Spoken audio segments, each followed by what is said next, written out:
The college baseball conference tournament preview on the college baseball experience for the Sports Gambling Podcast Network is brought to you by Edge Boost, the bank account built for bettors. Sign up today at edgeboost.bet, promo code SGPN, and get a $25 deposit bonus. And welcome into a brand new episode of the College Baseball Experience. Myself, Noah Bieniek, joined alongside the one and only Johnny Venezia, Johnny VTV. What's going on, my man? How did the last weekend of the regular season treat you, and how excited are you for conference tournament week, the Holy Grail? Dude, it was great. It was a very strong final weekend of the season. I mean, it wasn't huge. It was almost 5 units positive, but we ended the final day, 3-0 with a clean sweep of 3.1.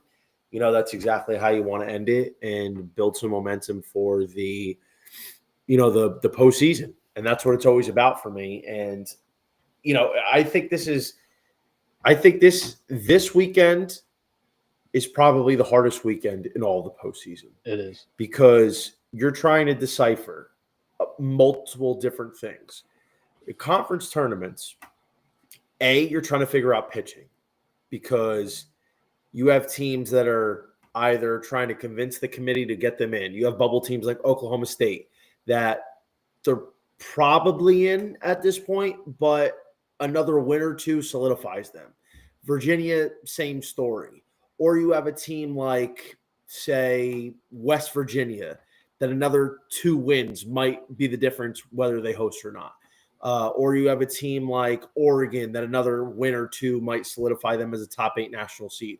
Or you have a team like Vanderbilt that's locked into a top 8 seed and nothing they do is going to help or hurt them going into June. And you have games from Tuesday to Sunday in some cases. So trying to figure out the pitching and how the format's going to go with some teams having to play 5 games in 6 days, it's very difficult. It's a lot of baseball, and to me, that is really the most difficult part of figuring this out. So that's why you got guys like us coming in here trying to give you the best advantage that you possibly can have coming into the conference tournament weekend. Yeah, this is my favorite time of the year, not only just for college baseball, but when college basketball conference tournaments roll around, it's the last time that we get a chance to watch a lot of these teams play. 80% of the country play baseball, and a lot of those guys are going to hit the portal, and then there'll be power conference players, or a lot of those guys can get drafted, and then now they're in the minor leagues, attempting to climb their way into the majors. It's like the last time that we kind of get to see these groups of guys play baseball. And, it's just 1 week, which is chaotic, from 9 a.m. Eastern to midnight Eastern, probably a little bit even past it too, with some rain delays. It's a lot of fun. And I am here every single day, nightly. That's when Noah B at night comes alive, when I'm doing like 4 a.m., 5 a.m. shows, when odds drop and handicapping pitchers and whatnot. Johnny mentioned it, how it's a tough week because it's like, who's even going to pitch for some of these guys? But that also creates some advantages if you're able to predict it correctly. And, the books just throw out that label line without knowing who's going to throw. And if one team's got a really good arm available on MLB rest and they're going to be aggressive with their arms, then it creates some advantageous situations. And we're not going to waste any time with this show. It's going to be a jam-packed show. We're going to talk about and preview 10 conference tournaments on this episode. We're going to start off with none other than the SEC down in Hoover. The 1 seed goes to Texas. They ran away with the regular season. The 2 seeds, Arkansas. The 3 is LSU. Vanderbilt is the 4 seed. They all earned double byes. The 5 seed, Georgia. The 6 seed, Auburn. The 7, Ole Miss, and Tennessee. The 8 seed all have a single bye and will begin play on Wednesday. But the tournament begins tomorrow, Tuesday. I believe it's 10:30 Central Time is their first game. And it's Alabama, Missouri, the 9 versus the 16. The 12 versus 13, Oklahoma and Kentucky play each other. The 10, Florida plays 15, South Carolina. And Mississippi State, the 11 seed, plays Texas A&M, the 14 seed. In the SEC, we do have betting odds for 7 of the tournaments that we're going to talk about on today's show. Arkansas is the favorite at plus 260. LSU's plus 400. Vanderbilt plus 600. Texas plus 650. Tennessee plus 650. Georgia plus 750. Auburn 13-1. Ole Miss 18-1. Florida 20-1. Texas A&M 28-1. At 30-1 is Mississippi State and Alabama. 50-1 Kentucky. 60-1 Oklahoma. 200-1 South Carolina. And 500-1 Missouri. Johnny, lead us off. Take us wherever you want, whether you want to talk about some storylines, whether you want to just jump right into it, give out your handicap for who you think is going to win this tournament. It's a single elimination format. Go ahead. I'm glad that you put up the brackets up here so everybody can see. So, you could get a visual of what I'm talking about. And with these tournaments, a lot of it has to do with what I was talking about before. Pitching is huge. Yeah. But in addition to pitching, this year the SEC is going to a single elimination format, which is going to change things a little bit because in lieu of the single elimination from the double elimination, now you have these top 4 teams that have a double bye instead of just a regular bye as years past. So the top 4 teams only have to win 3 games in order to be the champions here. Listen, in college baseball, I'm not a big proponent of teams aren't going to try if they have nothing to play for. Like Tennessee last year had nothing to play for, and they won the whole thing. So I'm not a big believer in that being the case. Now, the pitching aspect is probably the hardest because when you're getting teams that come from the back, like that are playing on Tuesday, they're going to have to win 5 games to win it all. And not only 5 games, they're going to have to do it in 6 days, which means, say they win 3 games, by the 4th day, their pitching's starting to run low.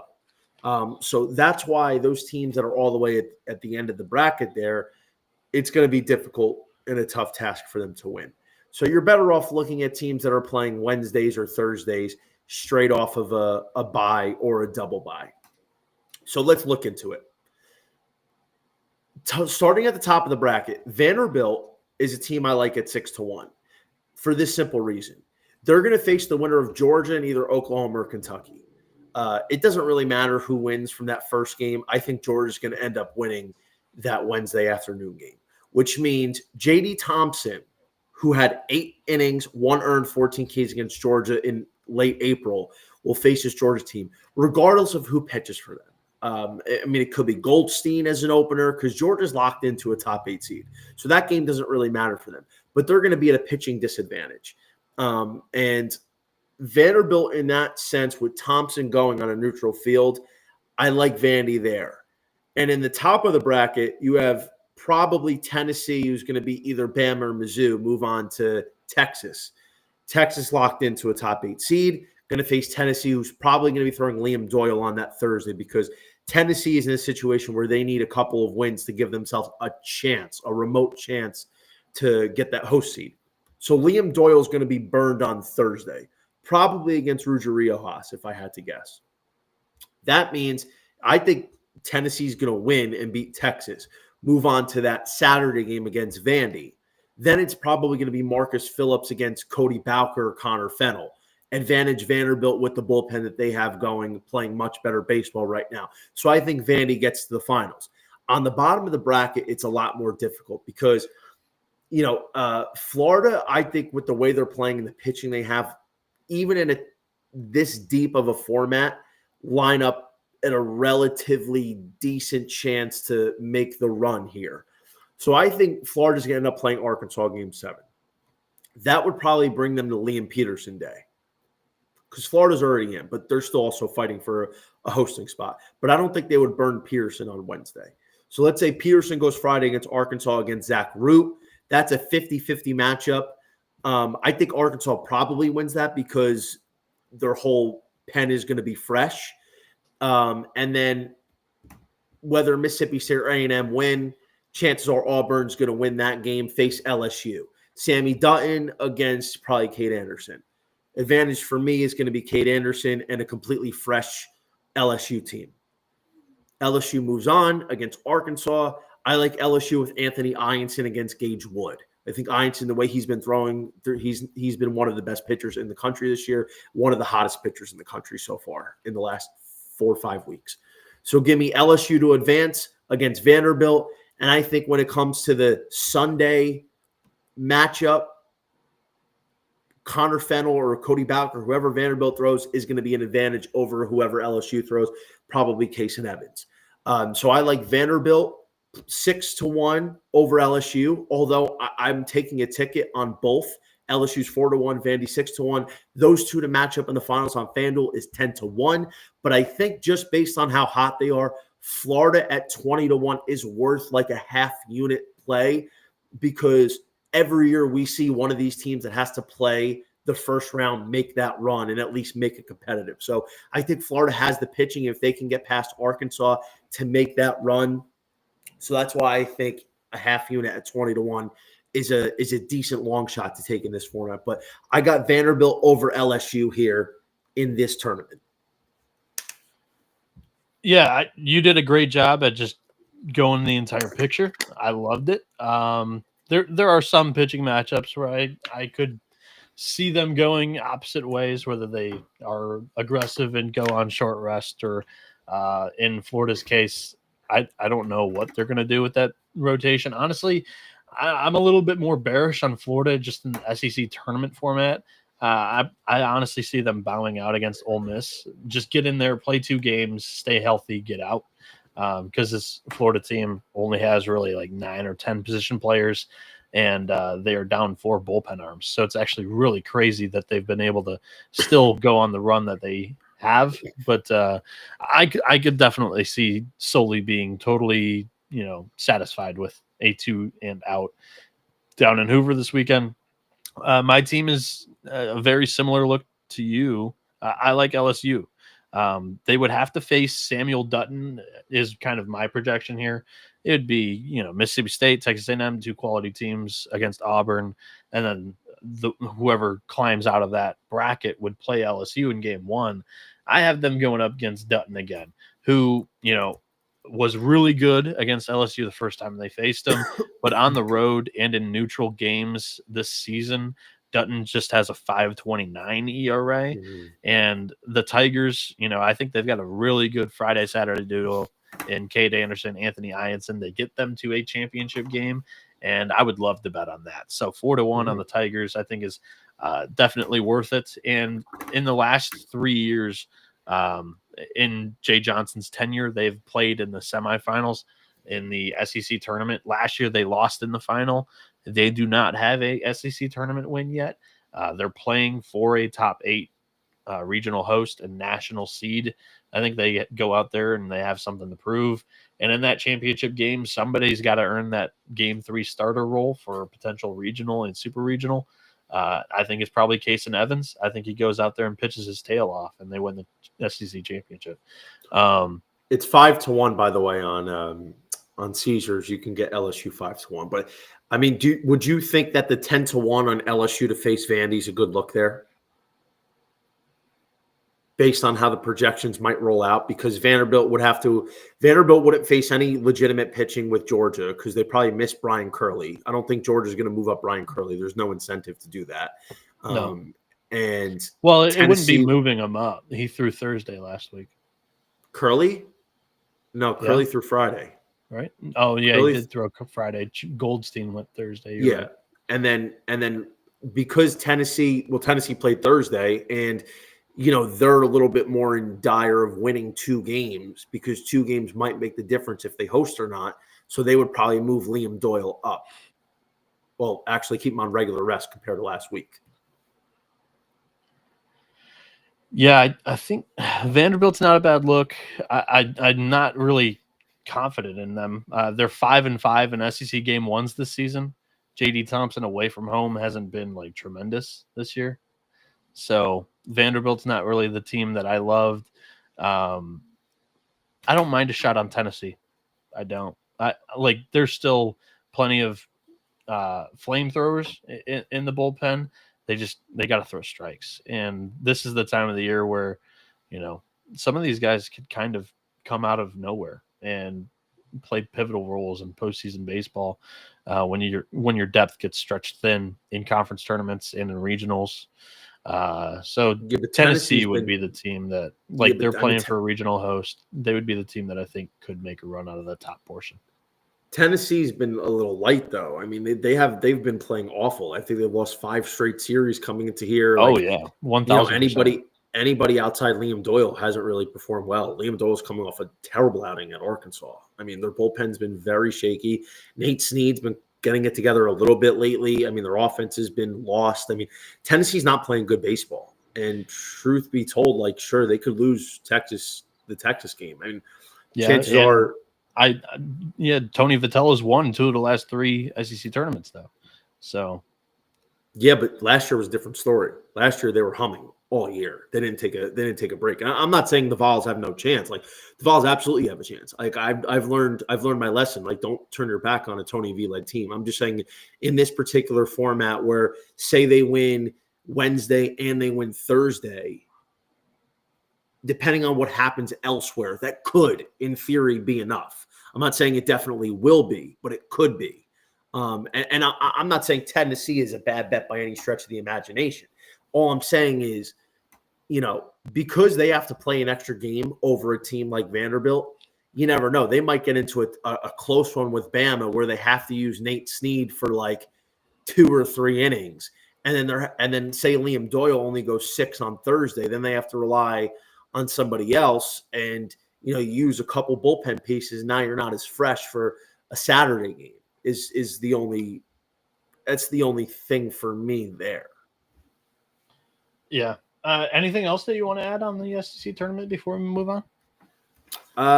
Yeah. I mean, let me ask you this: where do you put Texas A&M's chances? Because we've talked about the A&M quitters ad nauseum the last few weeks, and they lose the series to Georgia. The game 3, they had a chance to win. Their bullpen melted down, and we've seen the real decline of Weston Moss these last 2 weeks. And Weston Moss is actually going to start this game against Ryan somebody for Mississippi State. Like, this isn't a gimme by any stretch of the imagination. Plus, Caden Sorrell is probably not going to play in this one. I don't even know if we're going to see him at all this tournament, depending on how far they go. I think he has I don't know if it's a hamstring or I think it's a hamate bone maybe that he hurt. So, like, what kind of chance do you give A&M to win, you know, 2 or 3 games? Because chances are, like, they have to win at bare minimum 3 to even have a sliver of consideration. 4 gives them a decent chance to get a nod from the committee because they're SEC, preseason number 1, good for the ratings. And then 5 would guarantee them a spot because they'd win it all. Like, where do you put A&M here? I think they lose the first game. I think it. Mississippi State's offense is kind of humming right now. They rake against left-handed pitching, so no matter who A&M is going to throw out of the weekend rotation, It's Moss. Weston Moss is going. Oh, well, he's a righty, so that's probably a great decision on a pitcher there for A&M against State. But we've seen this lineup without Caden Sorrell, and it just has not been in a great groove. In the beginning of the year when he was not healthy with the hamstring, and now, even against Georgia, they really needed some miraculous pitching performances by Lampkin to get some W's, and they didn't get 2. Missouri at Alabama. I mean, we all know the money line's inflated there, but the total's 14.5. Kentucky, Oklahoma is -115 straight up, even though the Wildcats swept the Sooners earlier this season. We have South Carolina +240 against Florida -330. And then the final game here is A&M -125 against Mississippi State -105. My look there would be Hail State -105 in the nightcap, where I think their fans really seem kind of motivated to always travel to Hoover. Texas A&M, I'm not really sure what that fan base is feeling about this year's team. That's kind of my favorite play and look in the opening round of the SEC tournament. Johnny? I'm sorry to keep asking you, but all right, let's say A&M wins this game and they face Auburn. Dude. What? Fuck, Go ahead. man. You are like trying to get A&M into the NCAA. No, I'm not. So I'm not. bad. How many times have I said that they don't have a chance? I'm wondering because like we keep doing this all year, and then this is probably the last time we're going to do it. If they won Tuesday, you think they definitely get bounced on Wednesday against Auburn? Because Auburn's pitching outside of Dutton really hasn't been consistent at all. Yeah, but their lineup has, and there's much better than A&M's. Away from home, though, it's not really been the same Auburn team. I mean, we saw what happened. They went to Ole Miss this week. They got put to bed. They got their roses mulched. It's in their home state. So. Yeah, I mean, I guess it's a fair point.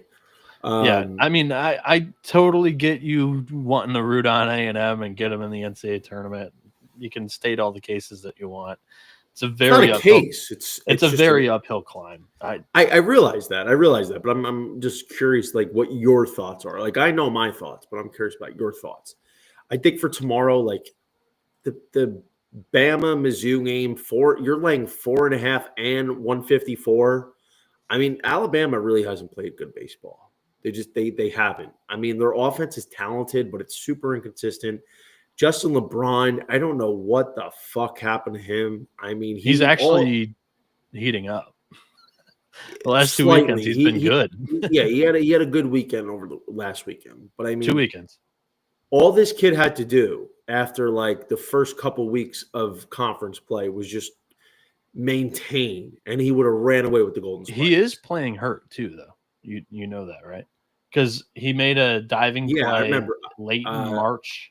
And then he made an attempt at another diving play and came up hurt in that Florida series. So yeah, I remember when he dove and got hurt. But I mean, the second half, he's just not been the same, which I totally agree with you. But even before that, he wasn't playing well. Even before he made that first diving catch or the diving stop, he got hurt. He wasn't playing good before that. But so no excuses there. So I think that Bama game, I'm probably going to lay off. I could see it being higher scoring. So 14.5 is a ton of runs. Mizzou's pitching is just awful. Bama's pitching, seeing how they're probably not going to burn Maddox Quick or Zane Adams. It could be Tyler Fay, although I don't think they're going to throw him out on that short of rest. 14.5 on the over seems decent. It's not like an official play. I think Kentucky's pretty strong at 115. It's a coin flip. Like Oklahoma really hasn't played that good of baseball. Like Kyson Witherspoon is the only time that I want to bet Oklahoma. The rest of their pitching has been extremely inconsistent. They don't have anybody else that I would be rushing to bet to the window. And I'm not saying Kentucky's pitching is that good either, but like Kentucky is so much more of a fundamentally sound baseball team, and they swept them like a couple weeks ago. So 115 seems like a good price. I like the Wildcats there. If I was going to make a play on A&M Mississippi State, there's no way I'm laying 125 with Mississippi State. I'd probably lean 105. I don't know if I'm going to have any official plays for Tuesday just because like it feels a little rushed. I'm not seeing anything that really stands out to me like that, but that's where I would go in terms of any leans. The merch store right now at SGPN, sportsgamblingpodcast.com, is running a 20% off everything with the promo code DEGENS. Go over there, get yourself some college experience merch. We've got hats, T-shirts, plenty of gear over there, stocked in a bunch of different color combinations for your favorite school. And it'll hopefully be at your doorstep by the time that regionals begin. Not this weekend, but next weekend. And the college baseball experience is also brought to you by Edge Boost. It's the first ever bank account built for bettors, ensuring all gambling transactions are approved. There are no usage fees, no minimums, and you can earn cashback rewards, 100% approval for all betting deposits. Go over there, sign up today at edgeboost.bet, promo code SGPN. You can deposit $25, and Edge Boost will match that deposit. That is edgeboost.bet, promo code SGPN. And we're also brought to you by Underdog Fantasy. Right now, they are going long for their NBA playoffs with their extender bonus. Hop in game one, and the longer the series goes, the better the bonus will get. Underdog Pick'em platform is great. You can watch your favorite players You can earn money based on your entry fee. Go over there, sign up today with the promo code TCE SGPN to claim your special pick plus first-time deposit offer up to $1,000 in bonus credits. UnderdogFantasy.com, promo code TCE SGPN. And we're back here on the College Baseball Experience. Myself, Noah Bieniek, joined alongside Johnny Venezia, and we're talking college baseball conference tournaments. We're giving out some picks for not only who we think will win the tournament overall, but some opening game lines have dropped within the last couple of hours. We're going to move on to the ACC tournament. Some of the vertical bracket formats that the conferences are officially released don't fit the stream layout. So I don't mean to do this at all, but I've cut out all conference branding. But as you can see, it is the ACC. Georgia Tech snuck in and took the number 1 overall seed in the conference, winning the regular season on the final day. Florida State's the 2 seed. North Carolina's 3 seed. NC State is the 4. Those teams all have that double bye, the same format as the SEC tournament. The 5 seeds Clemson, the 6 seeds Virginia, the 7 seed is Duke, and the 8 seed is Wake Forest. Your round 1 matchups are the 9 seed Miami against Cal, the 16. Virginia Tech, the 12, up against Stanford, the 13. Louisville, the 10 seed, up against Pitt, the 15. And then Notre Dame, the 11 seed, against Boston College, the 14. North Carolina is the betting favorite right now at plus 250. Georgia Tech is plus 425. Florida State's 5-1. NC State's 6-1. Clemson's plus 750. Duke is plus 800. Wake Forest is plus 900. Virginia is 13-1. Louisville is 25-1. Miami is 35-1. Virginia Tech is 45-1. Notre Dame's 55-1. Stanford is 75-1. Boston College is 200-1. And then Pitt and Cal rounded out at 300-1 to win the ACC tournament. Johnny, I just want to give a moment of silence to my favorite college baseball betting system that is no longer existing. The ACC tournament format, the old one, with all the round robin and the pool play, and it would create some meaningless games, as some people would call it. They had all the meaning in the world for me because it was an 80% plus betting system, as I would just bet against the 0-1 team against the team that was 1-0 or hadn't played a game yet. Because in the 2017 tournament, the higher seeded 0-0 or 1-0 teams were 3-0. In 2018, it was 3-1. 2019, it was 2-1. 2021 was the only losing year at 1-2. 22 was 3-0. 2023 was 4-0. And 2024 was 3-0. So rest in peace to the old ACC bracket format and all the degens that loved that betting trend. But hopefully we'll get that back with the Big Ten this year because they've adopted that old ACC tournament format. But Johnny, the ACC tournament in the 2025 edition, it's single elimination. Your thoughts, your winner, and kind of favorite storyline or two? Go ahead. Yeah, pour one out, like you said, for the pool play disappearance. The Big Ten seems to be the only pool play left. I mean, I think it makes sense, but the pool play was kind of interesting. I mean, it was definitely unfair, but in terms of like betting games, it definitely provided a lot of good opportunities. Yeah. In this new format, same thing as the SEC, where you have the exact same breakdown. I'm looking at this, and I like what UNC has here, right? So let's look at it this way. Notre Dame, BC. Notre Dame has been red hot. I think they've won 4 straight ACC series. They're playing good baseball. They should beat BC. I think, ironically, their last series loss was against BC. But say Notre Dame wins, they go play UVA. UVA is going to play on Wednesday, and they're going to throw Jay Woolfolk, their best guy. UVA, I think, is in the tournament. And I've been telling you this for 2 months that they're going to get in. But a win or two doesn't hurt their case. It can only help them. So let's say UVA wins that game with Jay Woolfolk on the mound against Notre Dame. That'll move them on to the 3 seed against UNC. Not really sold on the UVA pitching staff right now. It's definitely been better as of late. They still have a ways to go. While I can absolutely see UVA win this game, I'm going to go with Jake Knapp and the fully rested bullpen for UNC, who, by the way, fucked us on Sunday all they had to do was win, and they were up 4-3 in the bottom of the eighth for a nice 12-unit plus 600 preseason ACC regular season fucking cash. And they didn't do it. Sickening. Jake Knapp, ACC Pitcher of the Year against UVA. I like that matchup a lot. Definitely could see UVA get this one done, but I'm going to go with the Heels. So Heels move on to the semifinals after winning one game. Duke's going to play Louisville or Pitt. I think Duke probably wins that, moves on to play FSU in that semifinals or that quarterfinals game. Jamie Arnold on that, which would be a Friday, would probably throw that game. So let's say FSU wins, they throw Jamie Arnold, they burn him against UNC.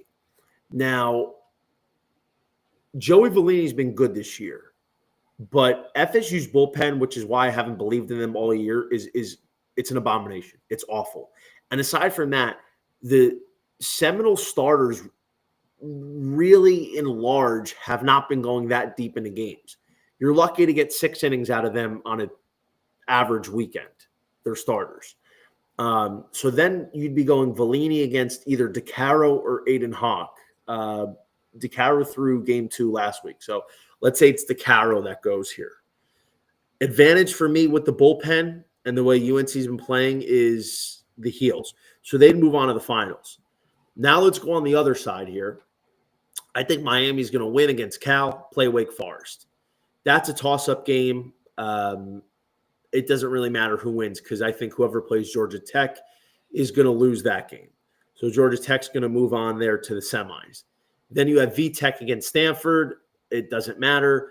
Clemson's going to play them on Wednesday. Clemson will win. And then Aiden Canuck will probably throw against NC State. While I can certainly see NC State or Clemson win that game with Canuck, NC State's been playing much better baseball. So I think NC State's going to play Georgia Tech. So it's going to be the 1 through 4 that end up playing each other. I personally think NC State's going to win that game, and it's going to be UNC versus NC State in the finals. And I trust NC State's Sunday guy, which is either going to be DeCaro or probably Aiden Hawk more likely, over what the Wolfpack has. So therefore, even though it's a little chalky, a little chalk latte, I think the Tar Heels at plus 250 would be the bet, but taking NC State around 6-1, 650 is interesting. The only trouble I think NC State would run into is if they go against Aiden Canuck in that quarterfinal Thursday game where Clemson could win because they're going to probably have the pitching advantage. But if they get past that game, I think they're going to go to the finals. I am looking at a little bit more, I don't know if you want to call them long shots, but they're longer shots than a UNC in the ACC tournament here. My favorite play is Duke plus 800. The big hurdle is Jamie Arnold, but look, they're going to be sleeping in their own beds. The DBAP, Durham Bulls Athletic Park, is a huge, outstanding offensive hitters park. The Blue Devils, they have a really good combination of power pitching, power hitting, and the pitching staff's going to miss a lot of bats while not really walking a lot of guys. I like that identity of, Duke. I don't necessarily love a lot of the guys that they're trotting out, but as a whole, the depth is really, really impressive of the Blue Devils pitching staff. And I think in tournaments like these, where you're going to have to play 4 games, 5 games to possibly win it, if you're one of the teams that don't have a double bye, you need that depth. And I think Duke has quality depth. And another team that I think I'll point to is a team that kind of fits that identity of Duke, where power hitting and a power pitching. This team has a little bit more of a walks issue on the mound, but I like Wake Forest. I think Wake Forest at 9-1 doesn't have too bad of a route to ACC championship here. Also a team that's got a really short drive to Durham. I think they'll be all right against a Miami or Cal. Georgia Tech's probably the tough matchup there. I think it would be close to a pick'em in NC State or Clemson game. And then they're going to be a dog to North Carolina on Sunday in their 4th matchup. But I like Duke and Wake Forest taking shots on those two, just outside of your top 4 seeds. Johnny, any other thoughts on the bracket itself, the seeding, maybe storylines?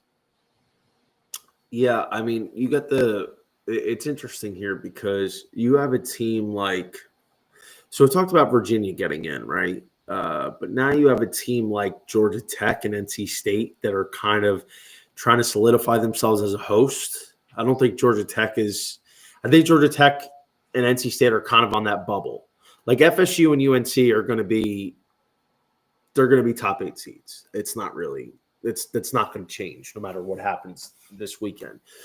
But the winner – if Georgia Tech and NC State end up playing each other, the winner of that one that goes to the finals, they might find themselves being a top 16 seed and hosting. So I think that's definitely noteworthy. And you look at a team like Georgia Tech who, they really disappointed in the second half. They had a layup of a schedule this year in conference for the most part. And second half, they fell off.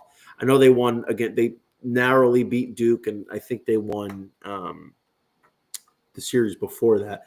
But they really haven't looked that good. And they won the ACC. That's a big deal. And they're right now not a host. So it's interesting. So I think, should they win 2 games, and they're at 21 wins in the ACC or whatever the number is, I think there's a legitimate chance that Atlanta could be getting a host this year. I think so too. And you got the ACC ACC regular season championship to their name as well. That'll carry some weight. So if you win both, it's probably like an Arizona of last year where they swept the Pac-12. They had an RPI in the 20s, but they got in as a host. I think 1,000% if Georgia Tech wins an ACC regular and tournament championship, they're hosting. I like the NC State look. Even Clemson, as of right now, they're in. But if they win, they're definitely locking it up. Florida State, North Carolina, locked up hosts, I think, too. So the games, the opening round games for Tuesday. Got a frog in my throat. Cal and Miami, the total is 12.5. Miami, though, is minus 210. Cal plus 160. Stanford, Virginia Tech, the Hokies are minus 175. Plus 135 is Stanford. Total is 12.5 there. Then we have Pitt, Louisville, where the Cardinals are minus 250. The Panthers are plus 190. And then we've got Boston College, Notre Dame. The Fighting Irish are minus 188. The Eagles are plus 145. Do you have a favorite look in the opening round games? I think just based on how hot they are, Notre Dame's interesting, but I'm not laying 188 on a short week. I think a lot of these are tough matchups. Like Louisville's a 250 favorite against Pitt. Who's going to realistically lay that? I don't really like the opening ones against Virginia or in the ACC. I think Miami has some appeal if you want to throw them in a parlay, because Miami looked like a shoo-in after coming back from the dead in the second half for a tournament bid, but they've kind of fallen off the last couple of weeks. And, now their future is a little bit uncertain. So they can do with a win or two in order to bolster their case. I'm not laying 210. I think Miami money line is interesting in a parlay. That's probably what I'd put it at. Maybe like a Miami Notre Dame type of situation here to start off the round 1 of the ACC tournament. That would end up paying plus 126. I'm going to disagree with this Sunday puncher. I think BC made a great hire at head coach. Todd Interdonato won a lot of games with Wofford, and he plays a lot, a big style of, offensive power, but also a running game. And at BC, where you're not going to be recruiting blue chip talent in the ACC, you have to have a different identity to win. I think it was a perfect hire for BC. They just need time. It's year 3 for him up there. They'll be fine. My favorite look on opening round actually is a plus money underdog, plus 135 Stanford against Virginia Tech. Joey Volchko only threw 2 innings in his game against NC State last weekend, and they are saving him for this opening round game against Virginia Tech because it meant a lot more. So Cardinal, I like them plus 135 against Vatek, and I think they're able to get that one. Miami, I think, is a good parlay piece because that game for Cal will begin at 6 a.m. Pacific time. So, yeah. Miami, I think, is a good shout there. Yeah. Go. No, I was gonna say that that makes sense. Just 210's interesting. I mean, I would flirt with the idea of maybe laying the run line 1.5, even though it's 125. I think Miami's probably the home team. Typically, I like to stay away from that, but Cal's got to travel cross country, and they're going to be playing. It's like you said, 6 a.m. their time. That's a tough turnaround for a Cal team that honestly isn't good to begin with. And Miami still got some pretty good pitching, and they got the best player on the field in Danny Cuvée. Joey Volchko threw 28 pitches in game 1 against NC State. He's been a lot better as of late. Yep.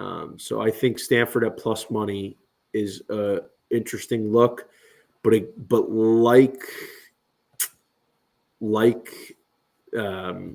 Cal, they're going to have to travel from west to east, although the time difference isn't as bad.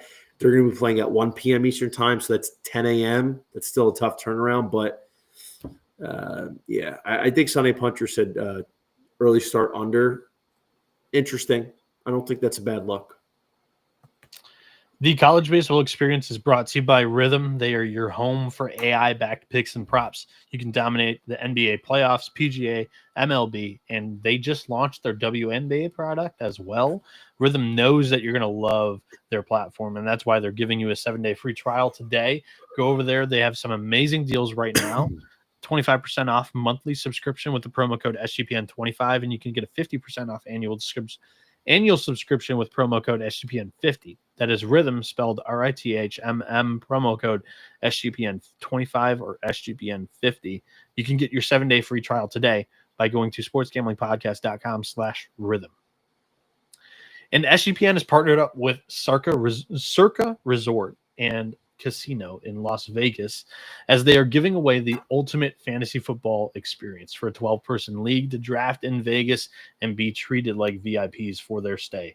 The winning league will receive a 2-night stay at Circa Resort and Casino for their entire 12-person league, which is 6 double king rooms. You can hold your draft at a cabana at Stadium Swim with a $5,000 food and beverage credit. You can get limo transportation to and from the airport, a welcome party when you arrive at the Legacy Club for the entire league, a reservation at the world's largest sports book with a $500 beverage credit for the league, a 2-hour open bar package for the entire league at Overhang Bar. The contest runs from May 5th to June 30th. Go over to sportsgamblingpodcast.com/circa to enter today. That is sportsgamblingpodcast.com/CIRCA.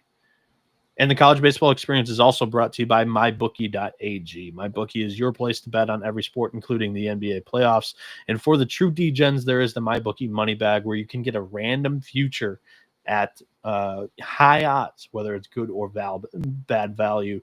It'll randomize a spinner, kind of like you're hitting a slot machine on sports futures. MyBookie also accepts customers from a ton of locations. It's easy to deposit, and you can get lightning fast payouts using crypto.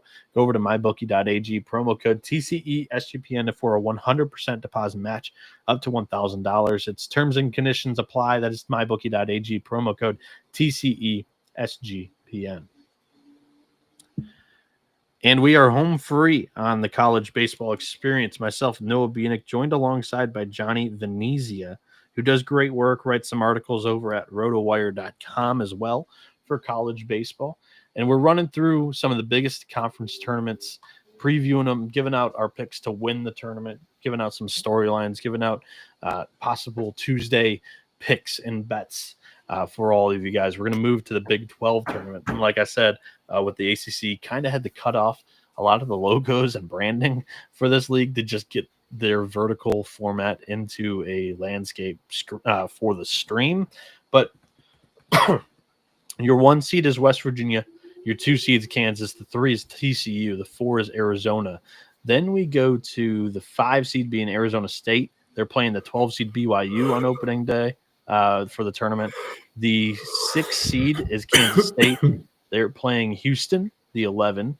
The 7 seed is Oklahoma State. They are playing Baylor. The 8 seed is Cincinnati playing Texas Tech, the 9 in the opening round. The Big 12 betting odds for the winner of this tournament goes as follows. TCU is your favorite at plus 330. West Virginia plus 380 alongside Kansas. Arizona plus 500, or Arizona State plus 500. Arizona is plus 800. Kansas State is plus 900. Oklahoma State is 10-1. Cincinnati is 11-1. Baylor 25-1. Texas Tech 40-1, along with BYU. And Houston is 50-1. Johnny, again, I'll let you lead off in the Big 12. Your thoughts on some storylines, teams that you think could make a little bit of a run here, and who do you have winning the Big 12 tournament? Okay, so here's what we're gonna do right here. Okay, let's get ready. Fuck it. This is, in my opinion, probably the hardest tournament to predict. I mean, you have better teams in the ACC and the SEC, but okay, so you have better teams in the ACC and the SEC, right? But there's legit nobody here that stands out in the Big 12. But you have like 6 teams that can win it. And 6 teams, in my opinion, that are relatively even. So let's start towards the top. Arizona State has juice to win it. But the fact is, as we've learned all year, the Scum Devils are way too inconsistent. Well, let's say Arizona State beats BYU, which they should. They're going to play Arizona. Now, Arizona is a team that I wasn't as high on as you were, but I think in all likelihood, Arizona, with any one of their arms throwing, I mean, Ben Jacobs will probably throw this game, but he's been very shady. He's been very shaky, inconsistent. I think Arizona wins that game. Meanwhile, Cincinnati, I have beating Texas Tech, right? And I think Cincy could beat West Virginia, but chances are WVU will win this game. Arizona beat WVU before.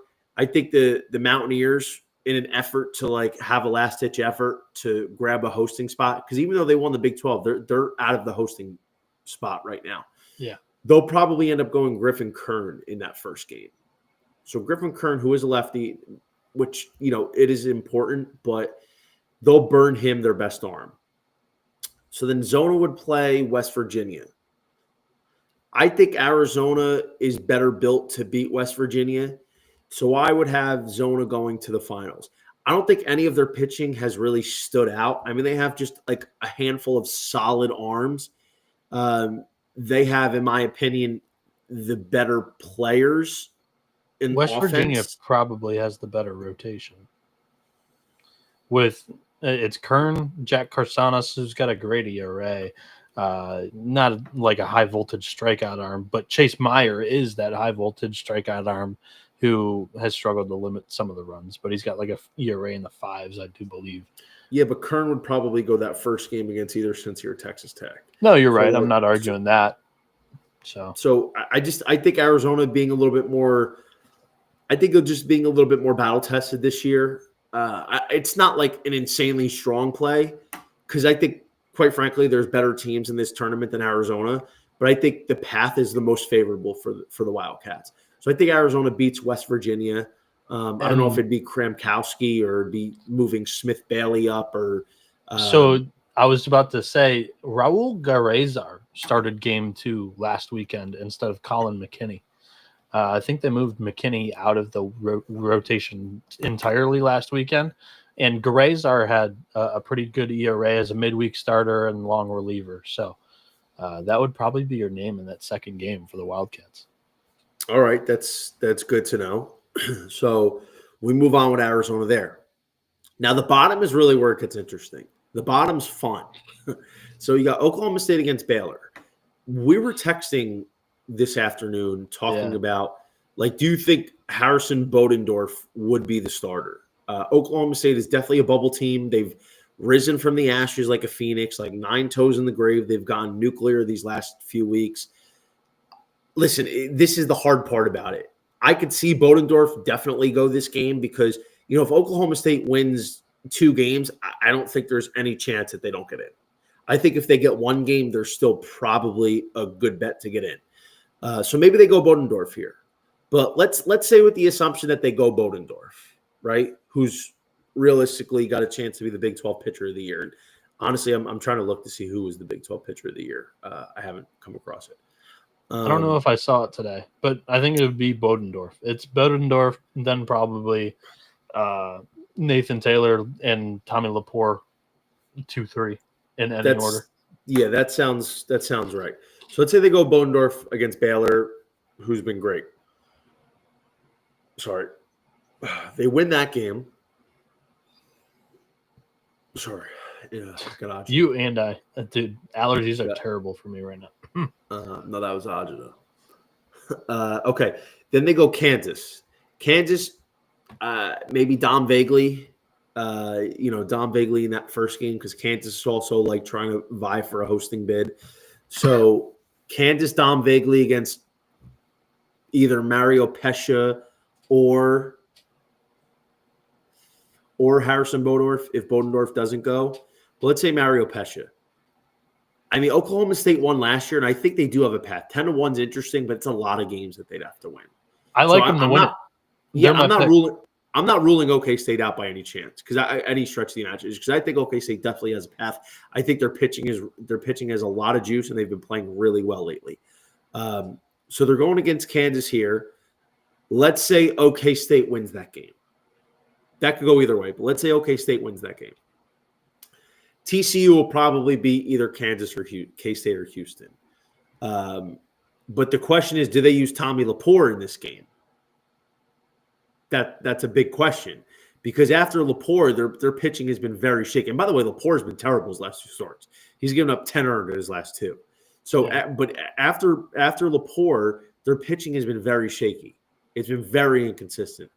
So TCU is vulnerable here in this game 10 spot that you're looking at. Very vulnerable. So say they played OK State, and let's say this is a Sean Youngerman spot right here, right? Because this would be their 3rd game of the weekend. Let's say they go Youngerman against whoever TCU throws. That's winnable. So I think realistically it could be Arizona versus OK State in the finals. I think OK State's got enough juice here to win 3 games to at least get to the finals. So I think Arizona over OK State in the finals strictly only because by that point they would have to be playing their 4th game. And I think at that point their pitching would be depleted. Their bullpen would be shot. I mean, maybe, they save a Hunter Watkins for this kind of game. And I'm not saying OK State doesn't have a chance because I think they do. I think they're live in this tournament format, despite the fact that they got the harder side of the bracket and they have to win 4 games in order to win this. But I like Arizona over OK State. If by any miracle we get that exacta finalist line, that's something that I would definitely bet. But Arizona 8-1 is a good number with the much more winnable side of the bracket. Yeah, I'll point you to I'll do Oklahoma State at 10-1 and West Virginia at plus 380. I like Oklahoma State for a lot of the reasons that you already mentioned, but also like this is a team that has the best team ERA in the Big 12 in conference play by nearly over half a run. The Cowboys have been pitching it really well, even though Gabe Davis has kind of been a non-factor in that rotation. And Oklahoma State, I was really impressed by their offense, Johnny, opening weekend when they played at Globe Life. Put them in a familiar building, and I think that offense might have, some swagger back. They have had some injuries, and that's been a case of why they are 13th out of 14 in the Big 12 in batting average as a team. But Oklahoma State, I think, like you mentioned, they won it last year in Globe Life in the Big 12 tournament. They play really well in this building. I think there's something to that. I also like West Virginia, 3 games in 3 days with the rotation that I think is pretty solid. Cincinnati's a real player, though. I could see the Bearcats threatening. Whether they use Taylor against Tech or Taylor against West Virginia is certainly interesting. And that offense is never dead at all. But yeah, the Big 12 for me has a lot of storylines because I don't think by any means Arizona State, Oklahoma State are safe in as NCAA tournament teams right now. I think also Arizona and Kansas State have been flirting with that bubble a lot for this season. The only teams that I could say that are considerably in as of right now are West Virginia, Kansas, and TCU. TCU and West Virginia are the ones that are kind of on the outside of that hosting bubble looking in and need big weekends here. And certainly I think if one of those two win the Big 12 tournament, they do have an argument of being a top 16 host. So I think there's a lot of storylines in the Big 12. I'm really excited to watch this tournament because this league could get 7 or 8 teams into the NCAA tournament because I forgot about Cincinnati. And right now they're on the right side of the bubble. So I'm excited. You think ASU is not definitively in right now? No, I think their RPI was like 47th when Dimitri and I did bracketology for 11.7 the other day. Yeah, I mean, getting swept at OK State didn't really help them. No. I mean, 18 wins in the Big 12 is pretty good. Yep. But that's an issue. I think it's an interesting. It's an interesting tournament, and as we know, this is down in Arlington. This is the biggest ballpark that any of these conference teams are going to have to face. This is pretty big, and like you said, Oklahoma State first weekend played in this lineup. This is not an easy ballpark to play in. But I think listen, the Cowboys, in my opinion, they're a fundamentally flawed baseball team. They have a lot of talent. They have a lot of variance. But they are fundamentally flawed. But with their pitching, the way it's been, and if their offense, which is high variant, catches the higher side of the variance, there's no reason they can't win 3-4 games in a row. The opening round of the Big 12, we will see games their opening round's Wednesday, so we actually don't have betting odds on the Big 12 opening round, so that sucks. But be here, tune in tomorrow, because my goal is, the last 3 years, I've gone daily episodes during conference tournament time, helping everybody handicap these matchups, figure out who's possibly going to be pitching for a lot of these teams, as a lot of that's kind of taboo, some gamesmanship between coaches during these conference tournaments. Because if we're able to figure that out and be correct, it's a huge advantage for us against books who are just throwing out the lines based on teams and kind of how their offense and overall performance has been perceived for much of the year. So, that's kind of it on the Big 12, I guess. Because, Johnny, just – first round matchups, any team that you like the most to win that first round game? I'm looking at Oklahoma State. Are you? Yeah, I like Oklahoma State. I think I probably like Cincinnati. It all depends what the number is. I mean, if we're going based off no numbers, I'd probably say Arizona State, Cincinnati, OK State, Kansas State. I mean, I think all the lower seeds are probably going to win. The pitching for the higher seeds doesn't really seem like it has any sort of advantage. I mean, I run into problems with TCU. I know I've seen a couple people say TCU is like a layup. I don't know. I mean, if they beat K-State's not a gimme. I mean, we know K-State is a much different team away from home. So chances are they'll beat K-State. But then they'll probably have to play either OK State or Kansas. That is not an easy matchup to deal with. Those are two teams that are very tough. And, then they'd probably have to play either West Virginia or Arizona. Towards the end of the weekend, I mean, TCU, their pitching is very shady. And the fact is, their offense isn't good enough to compensate for the lack of back-end pitching they have, in my opinion, at least. The Big Ten. Thank the Lord for the Big Ten in their pool play bracket format. Absolutely love this. Some may be very confused by the graphic, but I cannot wait because, like I mentioned with the ACC, this was a 80% betting system, betting the money lines on teams that were 0-1 and mathematically eliminated from tournament play. How do we get there, folks? This is how. We have 4 pools of 3 teams. The 1 seed Oregon is in a pool with Nebraska and Michigan State. The 2 seed UCLA is in a pool with Michigan and Illinois.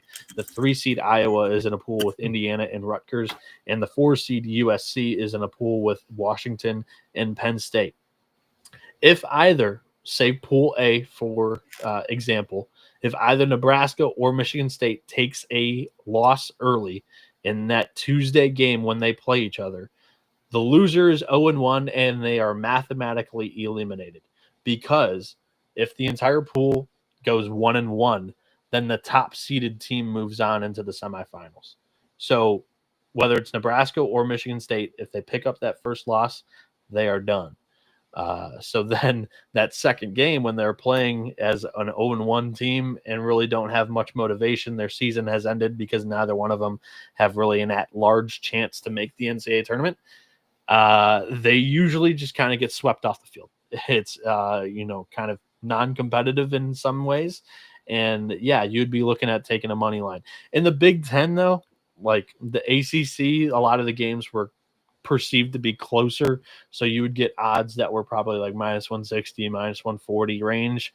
In the Big Ten, I'm sensing and kind of fearing that these will kind of near like a minus 180, minus 200, maybe even north of that in this tournament pool. So it'd be interesting to see if we can find some parlay partners for these games. But with that being said, Johnny, I want you to attack it pool by pool. Give us your pool winner based on the schedule.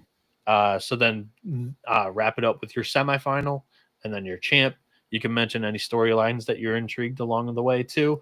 By the way, the betting odds for this thing on DraftKings right now, Oregon is your favorite at plus 165, UCLA plus 250. This is important because it's their first Big Ten tournament in Omaha, by the way. Iowa plus 425, USC plus 700, Indiana 11-1, Michigan 17-1, Washington 20-1, Penn State 25-1, Nebraska 25-1, Rutgers 50-1, Illinois 60-1, and Michigan State 75-1. Yep. All right. So thank God they still have the pools, because it's interesting. Pool A, Oregon dominated in their new season to the Big Ten. That was a team that I took middle of the preseason, or not preseason, middle of the season. I wrote up on RotoWire. They were a big minus money. They had to sweep Iowa in the last week in order to get it done. And UCLA had to lose to Northwestern, which they did. I told you they could. We talked about it too, and you got kicked off the my podcast on Wednesday night. We're talking about it because we were discussing it. But in any case, here Oregon's got an advantage because they're not going to have to play until Thursday. They're going to play Michigan State, but the advantage is, ordinarily, I would have had a tough time with this matchup because we saw these two teams play a few weeks ago with Grinzel and Jerwa have an absolute pitcher's duel. And Michigan State at home won 2-0. They were both fantastic, but Jerwa out-edged them. And we know Oregon typically has struggled against lefties this year. But the benefit and the biggest winner of Tuesday's matchup is Oregon, because from what I've seen, confirmation-wise, Joseph Jerwa of Michigan State, a team that needs to win a couple games in order to have a chance to get in, is going to be they have no at-large hopes. They need to win the tournament. So you're right. So they're going to be throwing Jerwa on Tuesday against Nebraska's Ty Horn. They're going to hope to bring him back in the championship game. So that's the strategy there. So the point is Jerwa's not pitching against Oregon. So it doesn't matter who wins there. So Oregon's going to play Michigan State full rest, Grayson Grinzel on Thursday. Anybody after Joseph Jerwa of Michigan State, it's an advantage for the Duckies. So I think the Ducks are going to move on there to the Friday game against Nebraska. Nebraska's a layup. Their pitching has been completely done since they lost Mason McConaughey. early in the season. So I think Oregon's going to march straight to the Final Four bracket. UCLA, they really haven't played good ball as of late. They really haven't. They don't have a signature win, which like RPI is total bullshit. How is their RPI like top 15 and they're in hosting contention when their signature win this year was against San Diego, and that was before San Diego really started to get going. But in any case, UCLA against Michigan, Illinois, they're going to beat Illinois Wednesday most likely. Then they're going to play Michigan on Thursday, would also probably win. So I think UCLA is going to march to the Final Four as well. Pool C, Iowa, I would probably say gets that win on Wednesday against Rutgers. Not sure if Obermuller would throw there. That would only be 1 day short rest compared to last week. So let's say Obermuller throws because, Iowa's in an interesting position. They're 22 wins, and I guess they're sort of on the outside looking in, which is strange considering they won 22 games in a Big Ten conference. I know they haven't beaten a fucking team of note, but still. So let's say Iowa goes Obermuller there. Then they would come back to play Indiana on Friday. Now, the interesting thing is, like, Indiana is a solid, scrappy team. But, I mean, I don't think Indiana's in right now, right? No, they are not. No. Yeah, Indiana's not in. Let's say, for argument's sake, Iowa gets it done, right? Let's say Iowa gets this one done. So then Iowa's in there with is it Pool B? Iowa's Pool C. Pool C. They would play B. So it kind of gets resorted. So like teams that are 3-0 would be like the number one team, and they would play a 1-1 team, or 2-0 versus a 1-1, and it would probably work out like 2-0 versus 2-0. So I mean, I don't think Iowa's beating UCLA or Oregon come the end of the weekend. Pool D, I like Washington here. Washington's going to play Penn State first game. I think I like that for them. And then USC, maybe they save Max Banks for that Friday game against UNC. Max Banks has been automatic. Washington's been great when he's pitched. And Washington's coming off beating USC over the weekend. So I like Washington there. I think Oregon and UCLA probably wouldn't play each other to the finals, I believe. They did a poor job illustrating that. But yeah. I think those two teams don't play each other till the finals. I think considering you're getting both at plus money, I think I probably like Oregon 2-unit plus 165 and probably UCLA 2-unit at plus 2. What is it? It is plus 250. Yeah, I probably like them. I probably like to take a ticket on both of them because I mean the only way I see either of them not getting in is if they just don't give a fuck. Timothy Green, go ahead and rewind it about 20 minutes where we were talking about the Big 12 tournament. I like West Virginia's hopes. I'll say that. I think they're frisky. And you should be frisky if you're the number one seed in the Big 12 tournament. So my handicap every year with the Big Ten tournament in Omaha is which fan bases are going to travel because it's one of the furthest cities outside of the Big Ten footprint. And there are usually 4 teams that play really good baseball in Omaha during the Big Ten tournament. Number 1's Maryland, and they are not in the tournament this year. They didn't have a great year. Number 2 is Nebraska, and Johnny mentioned it, going up against Joseph Jerwa in game 1, and also having Oregon in your pool. I think you can rule out Nebraska. Number 3 is Michigan. They've been in 2 semifinals in the Omaha, in the Big Ten tournament, plus the 2019 College World Series finals. The Michigan fan base kind of enjoys this Big Ten tournament, traveling down, relive some memories from 2019. And they've played really well, whether it be Bakich or Tracy Smith in Omaha in the in the Charles Schwab Field there. So they've done good in the past. And honestly, Illinois, UCLA is not a terrible draw. They get the day off too for some bullpen. It's probably Kurt Barr going on Tuesday for Michigan because he threw that first game on Thursday. So give him that MLB rest type of, turnaround, and it's probably Kurt Barr, who is my favorite guy of the four. We've got four good arms. There's not really an arm that is going to go out there and get you a win on a Friday that you're very comfortable in. So that's kind of the Michigan team in a wrap. The fourth team and the final team, and my team that I'm going to pick to win this tournament, because they not only usually have one of the best fan bases in Omaha, it's either Nebraska or this team in that component, but I also think they've got good pitching depth and they've got a better offense than they've had in years past. Give me Iowa. Iowa in a pool with Indiana and Rutgers. I like the fact that Indiana is the second game because their pitching outside of Giller is not that great. And Rutgers' offense is kind of poor this year. So give me the Hawkeyes to get out of Pool C, make a run, win the Big Ten tournament, take it completely out of the committee's hands. I got Iowa winning the Big Ten tournament, and the betting odds on that is plus 425. My pool winners goes as follows. I like Michigan State to ruffle some feathers, get it done. Michigan State, Michigan, Iowa, Penn State. I think it's just absolute chaos in the Big Ten. I like the former teams in the Big 12. All season long, it's been about the West Coast teams in the Big Ten. Now it's their first year in Omaha during the Big Ten tournament, and I think it's those teams that are used to this trip being able to get it done. Did I say Michigan State? I mean Nebraska. Nebraska gets out of Pool A. So Nebraska. Wow, you think so? Nebraska, Michigan, Iowa, Penn State. My final four. You don't think Oregon gets out? I mean, Oregon's a team that, I mean, they're probably a top 8 seed, but I think a couple wins here solidify them. Iowa's on the mind. Oregon right now is frisky. Probably, but they're not. They're fringy top 8.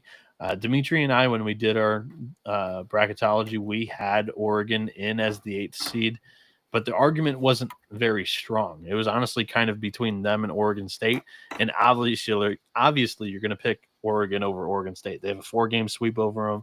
Oregon won the Big Ten this year, so that was an easy argument. But if somebody comes in from behind them with a tournament title or a solid resume that doesn't have the Q3, Q4 losses like Oregon does, they've got like 9 bad losses this season. So that's not as pretty. So they could be passed. But they also beat Iowa on the road, who was number 1 at the time. They beat UCLA and they beat Oregon State. So those are and USC and Washington. And they beat USC. Yeah. So no, I totally see the case. And we had them in as the number 8 seed. So as of right now, the opening round, or not even opening round, just the first day of the Big Ten games, we have odds for Michigan, Illinois is your first game at 11 a.m. Eastern. That's 10 Central in Omaha. The Wolverines are minus 166 against Illinois, plus 130. The total is 14.5. That's probably Barr versus Schmidt, if I had to guess. Then we see Indiana and Rutgers. The Hoosiers minus 195, probably with Giller on the mound, against Rutgers plus 150. And then Nebraska, Michigan State, plus 130 for the Cornhuskers, and Michigan State minus 166. Johnny, your favorite look in those 3 games? I think it's got to be Michigan State, just with Jarrow on the mound, 166 against Nebraska, a team that is not very offensively inclined. Jarrow's been money this year, man. I mean, this is one of, if not the most underrated, underappreciated arm in college baseball. Plays for Michigan State, plays in the Big Ten, doesn't get a lot of juice, doesn't get a lot of hype. But this is a guy who's firmly in the mix as probably one of the 10, at least 12 best arms in the country. He's legit, man. And you're only getting him at 166 against Ty Horn, who's got an ERA north of 5. I think Michigan State at 166 is a good price anytime you have a guy like Joseph Jarrow on the mound. I'm really surprised that Nebraska is not going like a Will Walsh to begin this thing and pitch possibly twice, because he's been a superstar in the Big Ten tournament in his career. But no, I like Nebraska plus 130 against Michigan State. Wow, you're fading Jarrow? Yeah, I have them winning the pool. I think they go 2-0. I think they have every year they have the strongest fan base here, 8,000 strong usually. Even though it's going to be 10 a.m., that might be tricky. But give me Nebraska. I think they win. Wow, that's cray, motherfuckers, cray. Right. I totally get where you're coming from with just Jerwa on the bump from Michigan State, but we're going to do battle on Dude, that's your boy. Jer was your boy. I know he is. Let's talk about the Sun Belt. This graphic is totally weird because the writing was so small. What the fuck? The writing was so small, and they were on opposite sides of the graphic, so I cropped it. The top part here is the left side of the bracket. The bottom part is the right side of the bracket. There is play-in games as well. There are 2 Sun Belt play-in games that will take place tomorrow.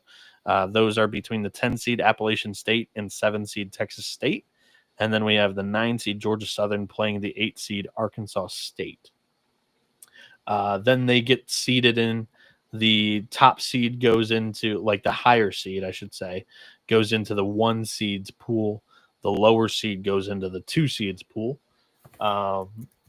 Our pools right now stand as Coastal Carolina, the 1, and then, God, the writing is so small. It's 4-seed Marshall, 5-seed Louisiana, and then the 2-seed Southern Miss alongside number 3 Troy and number 6 Old Dominion.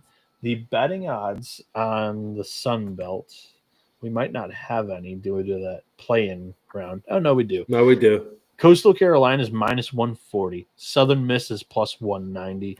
Troy's plus 550. Marshall 15-1.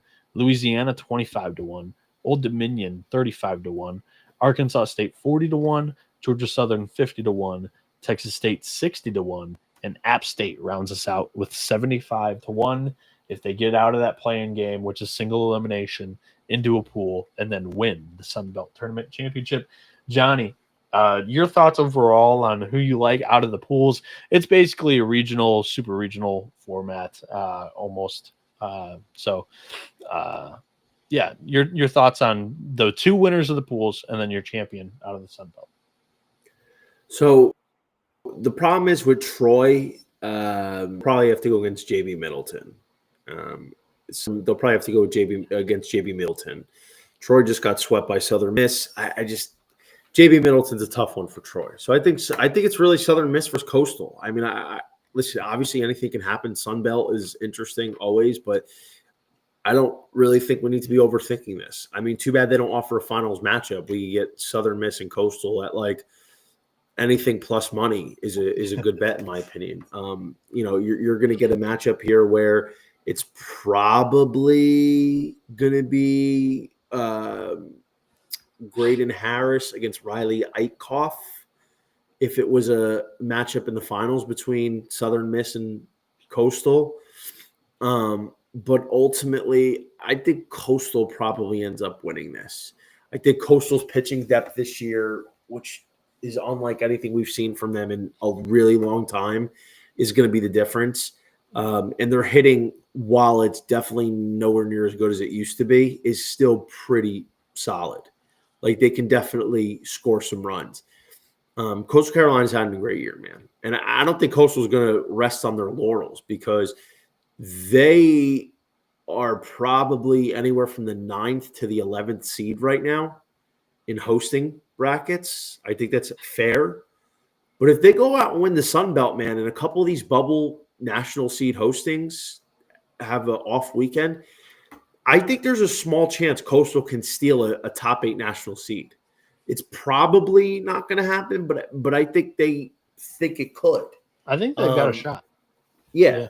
So, Coastal Carolina is not really going against a tough field on their side. They wouldn't have to face Troy or Southern Miss until the finals, even an Old Dominion. So I do like Coastal here. But to be honest, I'm not laying 140. I'm just not laying 140 on Coastal for the conference winner. If they ended up facing a Southern Miss or a Troy in the finals, say, then I would just bet that game because that game's probably going to be something along the lines of like Coastal minus 150. And then I don't have to worry about winning 3 or 4 games. So I'd probably wait to see what it looks like in the finals. But I think Coastal Carolina for Southern Miss is probably destined to happen. And I think Coastal Carolina's got the pitching advantage later in the weekend. Yeah, I'm agreeing with you. I like the championship matchup of Southern Miss and Coastal. I think Southern Miss has a lot to play for, though. I think if they tally a Sun Belt tournament title, they could sneak into a top 16 host seed. Right now, their RPI is just above 20, and I think their resume and athletic director on the selection committee, can't forget about that, could be enough to get them over the edge if they do well this weekend. So I think Southern Miss has a lot to play for along with Coastal Carolina. I think both of those teams have plenty of motivation. They get to the finals. That big matchup is Southern Miss and Troy on Thursday. And yeah, it's probably the same, JB Middleton, who went 6 strong, I believe, against Troy last weekend. And yeah, I mean, Troy threw off in that game. They were kind of in it. So I'd like to know what could happen if they don't throw Thigpen to start. But yeah, I'd go Southern Miss again, and I think they win the tournament here. That would be. I think Middleton on Thursday, probably against Troy. I mean, we hammered that on Thursday last week. I mean, that was like 150, 145. I mean, I think if you're getting Middleton anything below 180, I think that's a definite because, Southern Miss isn't taking it easy here. Yeah. The American Athletic Conference tournament also begins tomorrow. I think that one's, maybe the ACC being 9 a.m. has passed it, but this used to be first pitch of conference tournament weekend down in Clearwater. The 1 seed is UTSA. They're playing the 9 seed Rice on opening day here. In that pool, it is 4-team pool play, double elimination in pools, and then the winner of the pools will play each other for the AAC tournament title. That is on the 25th, so that's Sunday. But yeah, the first pool is the 1 seed UTSA, 8 seed Rice, 4 seed FAU, 5 seed Tulane. And then we've got the 2 seed Charlotte, the 7 seed Wichita State, 3 seed USF, East Carolina, the 6 seed rounds out that second pool. Betting odds on the AAC. Okay, this is one of the ones that we don't have betting odds. We've got 7 tournaments that have betting odds and 3 that we're going to talk about today that don't. So, Johnny, I'll go to you if you want to bat lead off again. Your winners of the 2 pools, your championship game, who do you have winning the AAC tournament title? Let me hang on. Let me just double check real quick to see if Caesars doesn't have. Caesars had some fucking shit going on. All right. So Caesars does have it. So they have UTSA at 2-1, Charlotte 3-1, ECU 350, FAU 475, Tulane 13-1, USF 16-1, Wichita State 25-1, and Rice 30-1.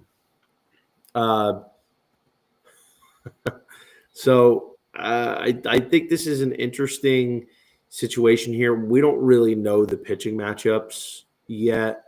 Well, in this tournament, they'll throw their aces in game 1, and then they bring them back on Sunday on MLB rest.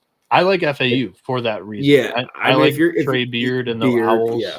Because UTSA, the number 1 seed here, they didn't apply a bid to host. So even if they were a top 16 seed, they are not hosting at their facilities. They're basically like high school facilities, as Ben Upton calls them. So, yeah, so UTSA is not playing for a host. They already won the regular season title. They have an RPI inside the top 25. They're good. Just play a game or 2, get your rotation, keep them on schedule. That way they can pitch a game, and then get out healthy. So I like FEU to come out of that top bracket and win this thing. I think double elimination is tough in this situation, especially. But FAU, if they're throwing Trey Beard game 1 against Tulane, Tulane's tough, but I think Trey Beard is just an automatic. I mean, sub-3 ERA, 113 Ks at 29 walks and 80 innings. FAU, is a good look here for game one. Still think UTSA will get past Rice. These two teams playing game the next round, I think is interesting because FAU starters after that really aren't that good. I mean, right. they're both north of 5 ERAs. So it really depends how much energy UTSA is willing to expend. So I think that's like the big factor. But if you're getting FAU at a dog price and it's relatively favorable, I think it's worth it. No. I'm talking about in game two against if they played UTSA. So that would really depend. The bottom of the bracket's more interesting. I have no love for ECU. I don't think ECU is good. I didn't like them coming into this year. USF with Corey Braun makes me like the Bulls in this spot, and I like Charlotte here with Gillespie. That game two really is a toss-up. I think I'd probably lean Charlotte there. I think Charlotte's just a teeny weeny bit better. So I think Charlotte probably advances from the bottom pool. But the thing is, like, if FAU can get past UTSA and kind of move on and win another game and get to that finals bracket where they go Trey Beard, then I think it could be FAU versus Charlotte. But you know what? I'm going to go with Charlotte here. I'm gonna give Charlotte a chance in this bracket. It's nothing like I'm not super convinced on it, but just kind of going off gut feel and pitching. I think I like Charlotte. Yeah. No, another reason that went into my FAU pick was their offense has been has supplied the most power this season. They've got 5 more home runs than any other team in AAC play. So that was like an easy, separation that I used is they'll be able to trot out, one of the top pitchers in the conference twice during this tournament. And if they can slug their way to a final, I like them. Charlotte's not a bad look. I like South Florida as well. But if they draw Ethan Norby, which I think they do, they would have to come through the losers bracket right away, which is not where you want to be. But yeah, East Carolina is kind of, not the team that we're used to seeing. So if you're casually just tuning in to college baseball and conference tournament play, they finished 6th in the regular season in this league. The offense has kind of really not been great. The defense, I know they have some shortstop issues specifically, not great on the defensive side of the ball. I know that Cliff Godwin has kind of, called the team out to the media multiple times this season. It's just not the greatest year down there in Greenville. So everybody's allowed a rebuilding year, and they'll be back. I think real quick, the USF's interesting because they have pretty deep pitching. They have some options outside of Corey Braun. So if they beat ECU and say they face Charlotte in game 2, chances are they can go with Jack Nedro or they can go with Bryce Archie or any one of these guys. Like, they have a handful of really solid arms. So I think USF is appealing in that regard. Like, offensively, they're not that good. They don't hit for a ton of power. They only have a couple guys hitting for good average, but they steal a ton of bases. So I think this AAC is going to be a very roller coaster type of tournament here. But I don't know. I think Charlotte they got a really good Friday guy. They got some good pop. So I think that could ultimately help them. And not to mention they have 3 guys, or they have 2. Their main 2 starters are Gillespie's got a 2.53 ERA, and Andrew Cribbs has got a 4.13, which is he's a Tennessee solid transfer too. So. Yeah. But yeah, South Florida, their manager, coach in college baseball, Mitch Hannes, is one of the best in the biz. He's been there, done that. He was the Indiana State guy recently. This is his first year down in Tampa with the Bulls.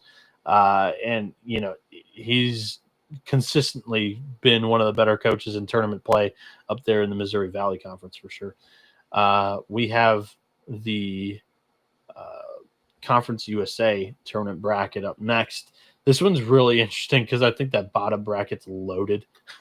The 1 seed Dallas Baptist plays the 8 Liberty, who has been really good in midweek games this season.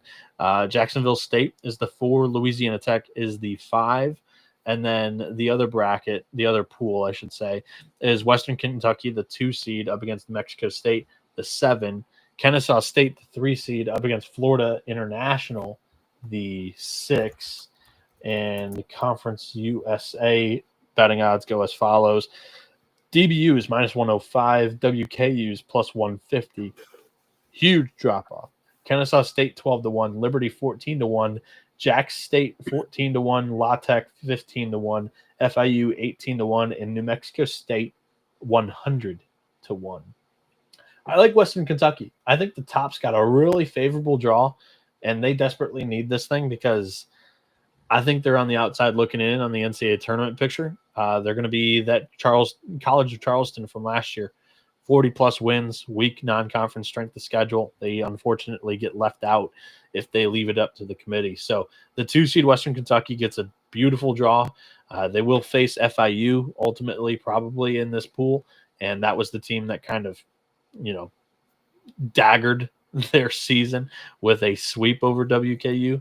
But I like their chances second time around against the Panthers. Give me the tops. Western Kentucky.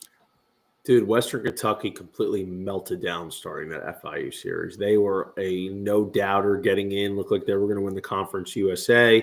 It looked like a team that was going to be a real interesting mid-major, 3 or 4 seed in a probably 3 seed in a region. And now they're fighting to really get in there. I'll say this. I agree with you on Western Kentucky. They should beat New Mexico State. Any love for Kennesaw State at 12-1? They're the other team. They're they were frisky. my other team. Kennesaw State's frisky, man. They don't stand out in any regard in offense. They do a little bit of everything, like 277 average, 59 homers, 61 steals. It's a little bit of everything. Donovan Cash has been on fire, 322 average, 1091 OPS, 17 bops. Nate Anderson, 325 average, 11 bops, 24 bags. Kennesaw State's interesting. I think what I would probably do, because if you're betting Western Kentucky, they have to win 1, 2, 3, 4, 5 games. You could win it in 4. So it's a regional. So you can sweep a regional in 3, and then it's one more game after that against the winner of the other pool. But if you don't win it in 3, then you have to play 5. And then, but they definitely have to play at least 4 to win it, maybe 5. Yes. Listen, they have the pitching. When their pitching goes up, absolutely. But Sunday Punters said something interesting. Put that comment up there for me, the top comment. I think that's true. I think a lot of people are going to be betting Western Kentucky because a lot of people are going to echo the sentiment that Dallas Baptist isn't going to win. They're even if they win this conference tournament, they're probably not going to host. I think there's just too many Power 4 teams that have their hat in the ring that are probably going to be able to get a hosting bid over them. I really don't think DBU is going to host. I think it would be an outside shot, a big outside shot. So in that regard, I think it's between Western Kentucky, Kennesaw State. And let's ignore the price for a minute. Let's ignore the fact that Western Kentucky is going to be very public this weekend. They're just not playing good baseball. On paper, their roster is built for a tournament like this because nobody's got the pitching like them in this format. But they're not playing good ball. And all facets of their game have really been neutralized lately. And the only guy on offense that's really doing consistently well is Ryan Weidman. They're getting a couple guys that are performing to a decent standard, but it's really all Ryan Weidman. And the fact is, this team doesn't hit home runs. And when you get into the conference tournament where it's not a marathon, it's a sprint, you need guys that can put the ball over the fence. Western Kentucky does not have that. So I think Kennesaw State, who's pretty well balanced. I mean, their pitching isn't fantastic, but they have a couple of decent guys. I think at 12-1, Kennesaw State is the only bet that I would make. Plus, not to mention, like, Western Kentucky's barely scratching plus money. If they end up making it deep enough, you can just probably bet them at a reasonable price later on in the tournament. So Western Kentucky 12-1 is Kennesaw State 12-1 is the only play that I would make here for the futures in this market. Yeah, that tournament begins on Wednesday. Again, tune in to the college baseball experience. We'll be doing nightly episodes with handicaps on possible pitchers for all these matchups. Some of the AAC matchups and Sun Belt play-in games, we did not talk about. The AAC are kind of inflated on opening day. We'll wrap it up at the end with our mid-major Tuesday looks. The Big West tournament, the first ever, the inaugural Big West tournament, is taking place in Fullerton, California. The number 1 seed is UC Irvine. The number 2 seed is Cal Poly. They will play the number 3 seed Fullerton. And the number 4 and 5 seeds, Hawaii and UC Santa Barbara, will play in a single elimination play-in game on Wednesday to even qualify for the Big West tournament. So you could see Hawaii, who flies in from the islands to the mainland, plays a game at noon, and we then say, see you later, and your season's over. That would be brutal, but that very well could happen. Johnny, your thoughts here as it is played in Fullerton. Are the Titans live? They just won a series at Irvine. Or who do you think is going to win the conference tournament here? So let's break this down. Santa Barbara is in that team outside looking in, I think we can both fairly say. They're probably going to throw Tyler Bremner here, closer to home. Hawaii traveling. That's just because they play out west, dude. That's not a close flight. That's a 5-hour flight from Hawaii to California. So that is not a close flight. That's almost the equivalent of Stanford having to fly across country to Durham. That's around the same time. So just to give you an idea, Tyler Bremner is probably going to get sent to the mounds. Santa Barbara's probably got to win this tournament in order to qualify. I think they'd be a bid stealer. It's probably got to be something along those lines. So I think Santa Barbara goes with Bremner game 1. Move on to Irvine game 2. Irvine's been playing like shit, dude. Irvine's lucky they're playing in the Big West. They had probably a top 12, top 13 host seed before 3 weeks ago. And they've completely fumbled the bag. And they've melted down. So now they're not even going to host. So Chase Call, who's like one of their better players, senior leader, he's missed, I think it's 9 games now. So in his time, it was the UC San Diego game 1 where he got hurt and exited the game early. They are 6-4 in those 10 games, which for Irvine, that's not great. Series losses against UC San Diego, who didn't qualify for this tournament, at home, and then at home against Fullerton. So, yeah.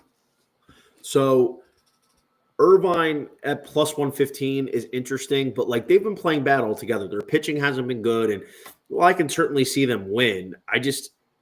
I'm not about laying 115 with Irvine.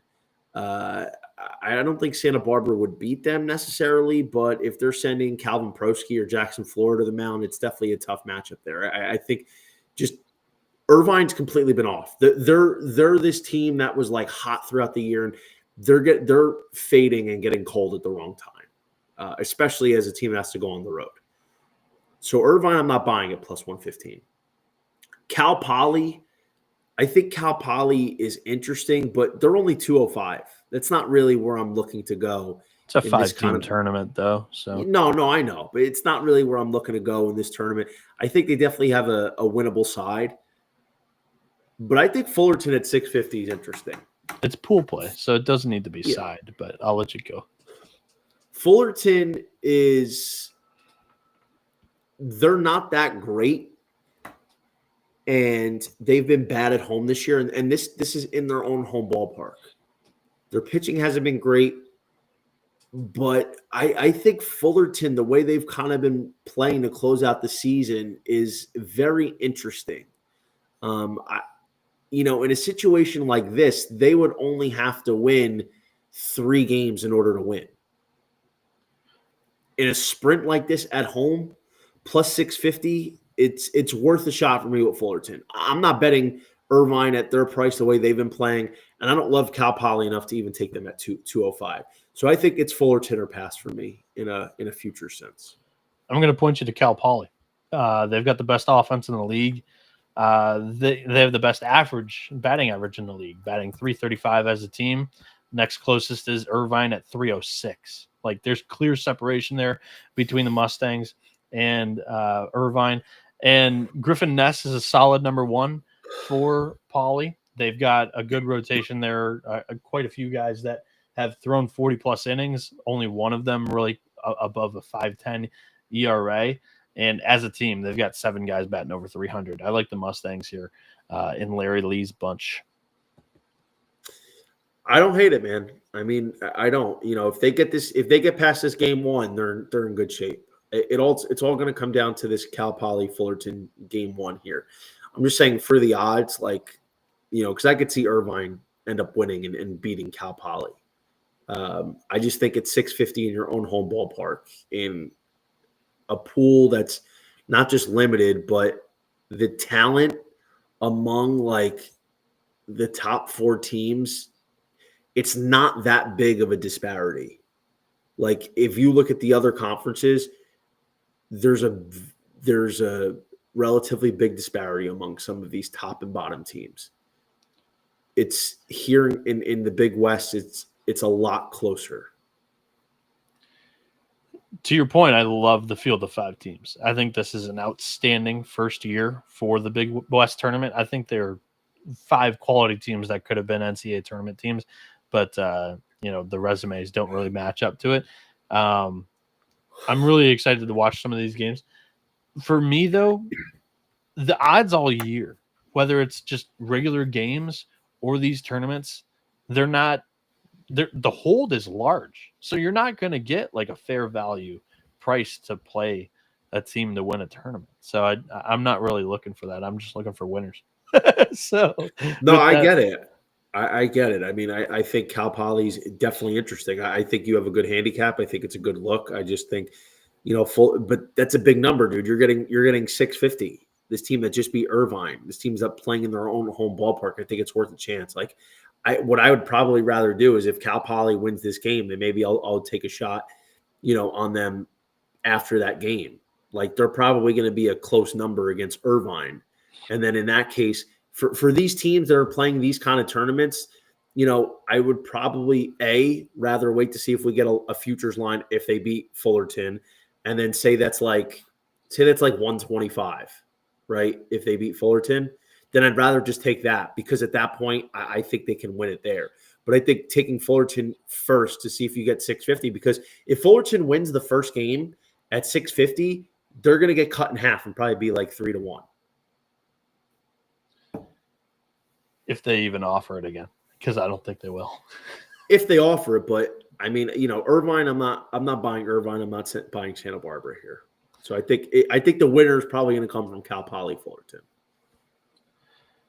Let's talk about one of the most entertaining tournaments of conference tournament weekend every single year. It is the SoCon, because there are Blitzkrieg fests in this tournament every single season. These games often finish in the teens, not your typical baseball score. Your 1 seed is East Tennessee State. The 2 is Samford. The 3 is the Citadel. 4, Mercer. 5 seeds Western Carolina. 8 seed is VMI. They're playing each other in the opening round on Wednesday. And then UNC Greensboro and Wofford had uncharacteristically down seasons. They're playing in the first round game. This is a double elimination bracket. No betting odds here. And I'm going chalky. I like East Tennessee State. I really think that their rotation and kind of pitching staff in general has been a cut above the conference for much of this season. And also their offense has been one of the nation's best this year.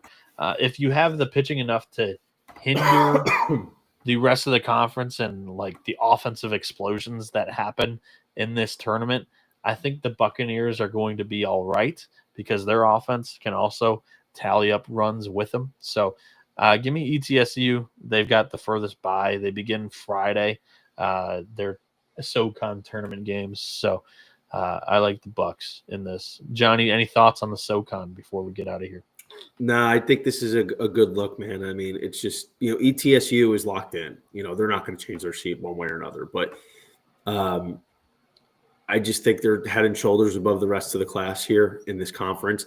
I mean, they're doing everything. Their offense, it's interesting because this offense is very reminiscent of like what Campbell was a couple of years ago. Yeah. A team that hits for average, team that hits for power, a team that has speed, a team that can come at you with so many different sources of production. They have 111 homers. They have 83 bags. They're batting 312. They have like 7 or 8 different guys batting 300 or better. They're pitching. Their 3 weekend rotation guys all have 4.2 ERAs or better, and they have a handful of relievers that are dominating. So, like, ETSU is going to be one of these very interesting 4 seeds. Remains to be seen who they're going to play in a 1 seed. But, I mean, I got news for you, man. They're going to be a live 4 seed. Like, every year. I think they're a 3. I think they're good enough to be a 3. Are they going to be a 3? Yeah. Well, that all depends. But every year we get one of these out of nowhere teams in like this slapdick conference that ends up being really good. Like last year we got Evansville. So like this could be this year's Evansville. And these are going to be these fun teams because like the truth is they haven't played real competition all year, A, and B, the books don't know how to handicap these kind of teams. So then you're going to get these ridiculous numbers. You're going to get these big prices. You're going to get these money line numbers that are out of whack. The run lines are going to be off. So these are going to be teams like ETSU to be able to bet in at least the regionals. And I mean, listen, dude, if they get matched up in like, say, I don't know. They would probably head to Nashville. Vanderbilt? Yeah, Vanderbilt regional, or they would end up like in a Carolina, like in North Carolina or a Clemson. I mean, well, Clemson's not going to host. Clemson could host 100%. Yeah, they could, but if they have a good showing this weekend, they're probably not going to host at this point. I think they have a top 14 RPI. Like they're they're hosting. I don't know. Well, for argument's sake, let's say they're not hosting. But if they are hosting, like they're going to be live in Clemson's region if that was the case. I think honestly they could be live in Vanderbilt's region. I mean, this team is very interesting, and the jump in competition is obviously going to be something to monitor. But I mean, it's going to be an appealing team to be looking at for one of these lower seeds to pull off a big upset. Yeah, Tennessee is also on the outside looking in at a top 16, but they could host, and East Tennessee State's the easy fit geographically into Knoxville. The last tournament on our slate here that we're going to talk about, and then we'll get into Tuesday mid-major games that we like betting-wise. But the A-Sun, it's a 2-horse race. I think this conference is great. Typically, they have better years. Like I know Florida Gulf Coast can have a good program along with Jacksonville. Lipscomb's had a great year this season too. But it really does seem like it's a collision course waiting to happen. We didn't see them all year in the regular season play each other. Austin Peay, Stetson. To me, I had Stetson as an Omaha team in the preseason. I'm not going to waver off of that. They have the pitcher of the year in the conference in Jonathan Gonzalez. Offensively, they've got Isaiah Barquette, who's got one of the best approaches at the plate, whether it comes to, just the strikeout to walk ratio, also the batting average is crazy. But Austin Peay, 11.7 just named Cameron Nickens the mid-major player of the year. Like they have a very quality lineup and the pitching's been better this year. Johnny, I'm interested to see like which team out of those two you feel best about. This is a double elimination bracket. Your thoughts? Austin Peay is always fun. The Governors, again, they're like that Campbell team every year where like their offense is so good, but they're just like never able to pitch. I don't have faith enough in their pitching staff. It's just something that's always eluded them. I mean, you got Lyndon Glidewell, who's got a 3.44 ERA, but that's like the only starter they have that's remotely competitive. So a team like this historically has to score a lot of runs. And Cameron Nickens has had an unreal year, and they have a couple guys. They have a handful of guys. They have John Bay. John Bay's always like one of the A-Sun stars every year. He's got 22 bops this year, batting 360. So, like, their offense can score, no doubt about it. Like, we saw this from Austin P last year. But I think, you look at a team like Stetson, who we ended up seeing the first weekend down in Puerto Rico. Team runs some more. 123 bags. Not much in the way of homers. Average is slightly decent, but I mean, they do have 5 guys with a 300 average or better. The pitching's interesting. Jonathan Gonzalez, like you said, pitcher of the year. He's had a fantastic season. And the pitching in the opening weekend was something that was like really a concern.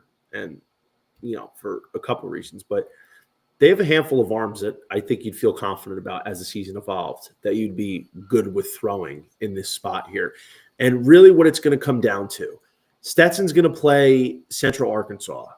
I think they'll get out of their bracket, beat Gulf Coast or Lipscomb, make it to the finals. Austin P, though, who are they going to throw in that finals matchup? That is the question. They'll probably throw Weaver. I mean, he's probably they're number one. Gosh, why does his name escape me? Glidewell. Yeah, they'll throw him. So they open up on Tuesday. They'll throw him against the Ospreys, and then in the championship game, they'll bring him back on MLB rest. 4 days. Is it MLB? Yeah, Tuesday, Wednesday, Thursday. I mean, he had 2 days in between.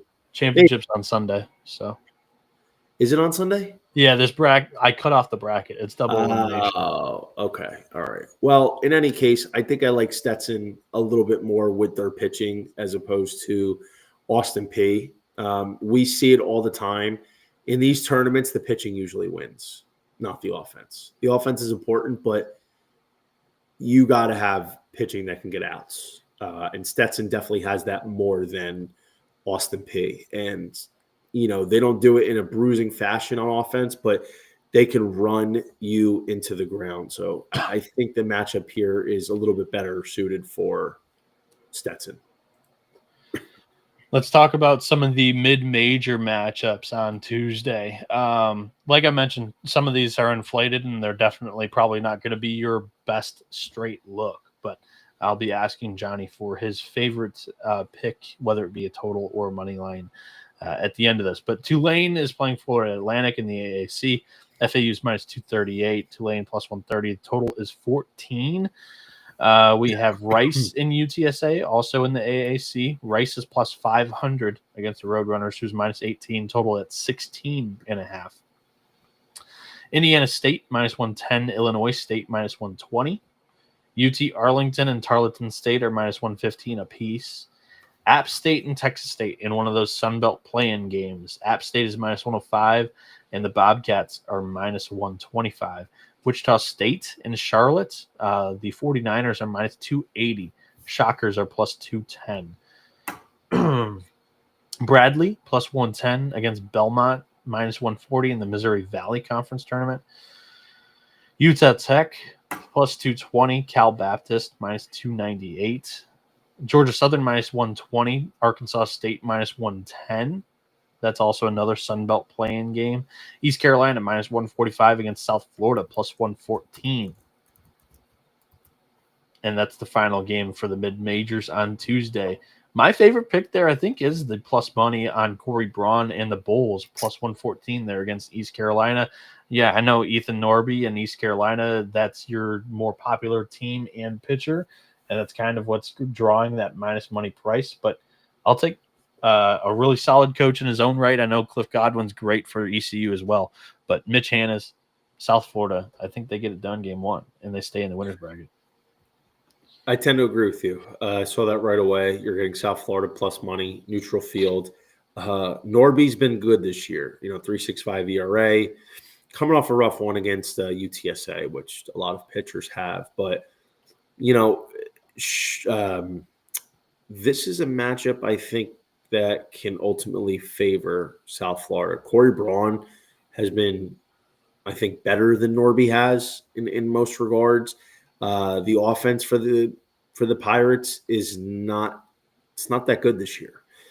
So I think, strictly speaking, the pitching matchup is pretty even. I mean, you might even be able to give Corey Braun the matchup, and you're getting potentially the better pitcher at plus money with an offense that is at least on the same level, if not a little bit better. I think for me, that's a no-brainer. So I like South Florida too.